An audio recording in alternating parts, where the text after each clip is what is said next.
All right, here's all the metal. I just unloaded it for my new fuel tank to go in my new truck. You see what I have them do. I go ahead and have the main body of the fuel tank bent into a C. This is 11 gauge or 1/8 inch thick steel. That's what it is. This tank right here, the tank that's in my truck right now, won't hold but 60 gallons. I want to do, and that's the way it is because I had to have enough room for the gooseneck ball, and with the toolbox in there and all that stuff, that's just the way it worked out. The tank goes up under the toolbox and all. Of course, I've made that tank too.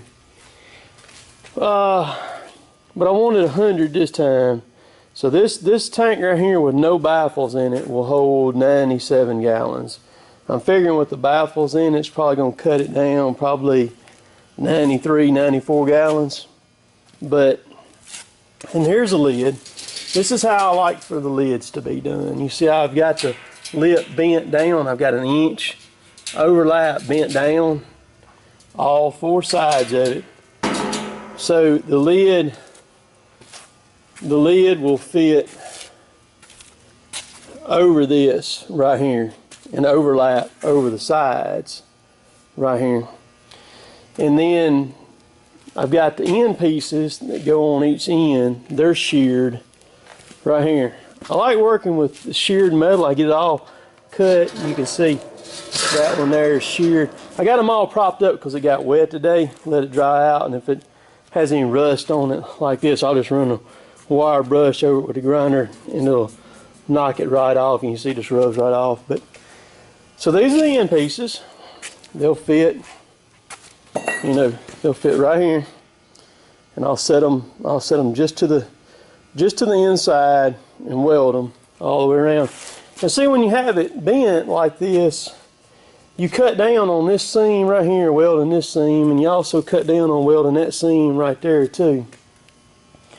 And then these other pieces here, this piece and that piece and that piece, and this one here, I've actually got too much. That's probably a whole sheet. That's just the way it worked out. They sheared it for me, and then I can cut it however I want it. But I'm going to put one baffle in here. It's going to go lengthwise this way, and then I'm going to put probably 3 that are going to go across.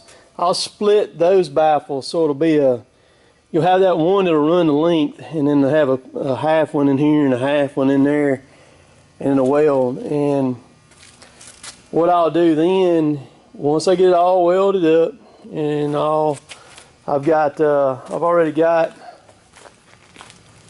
all the hardware that goes on it, like the fill and the vent and all that. This one right here has actually got a drain in it down here, but I'm not going to put a drain on this tank. It's not going to have a drain on it. It'll just have a fill and then a pump hole, and then this right here. I've got all that stuff right here for that. And what I'll do is, once I get it welded together and get all of this stuff on there, see, there's the fill right there for it, 2-inch, all 2-inch stuff, and then there's where this is going to screw. This will be right here. And what I'll do is I'll cut a piece of quarter to fit around this, like I've got that right there, where to give it more support on that metal for that weight of that pump, and over there on the fill, and it looks better when you do it that way. And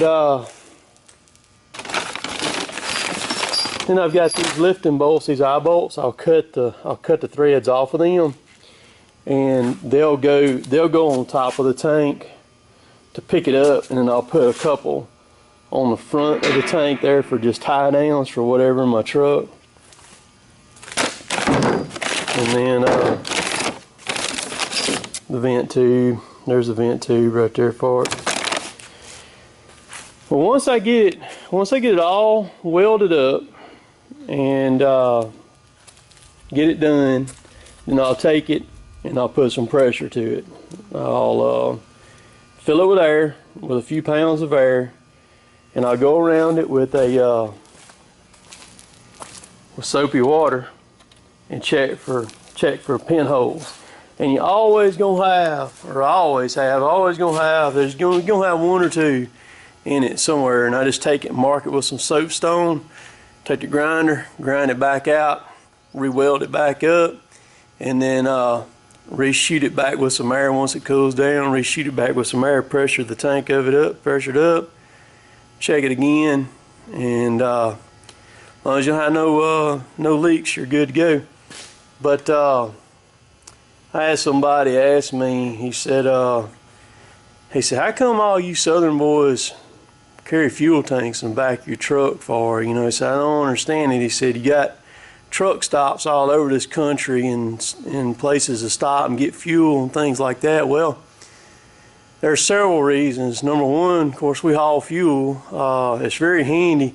I keep road use fuel in my tank nearly all the time.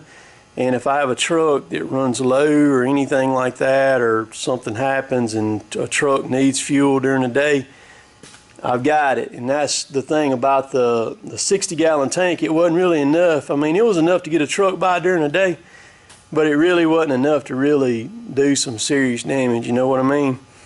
The other reason why I carry fuel, or I like to carry fuel, is, and this is the main reason right here, I can't stand to stop at a thug-infested gas station, man.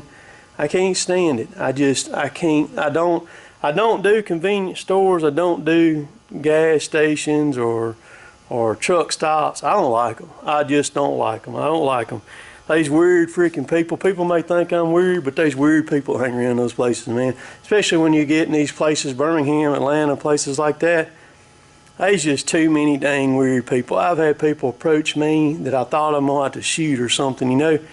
And then the other reason is just convenience. I mean, I can fuel at any given second anywhere I'm at. You know what I mean? I can pump fuel. It just like that. I can pump fuel if I need to, and pump it. I don't have the tank hooked to my truck. I just pull the hose out, pump it in it, put the hose back in the back of the truck, and I'm good to go.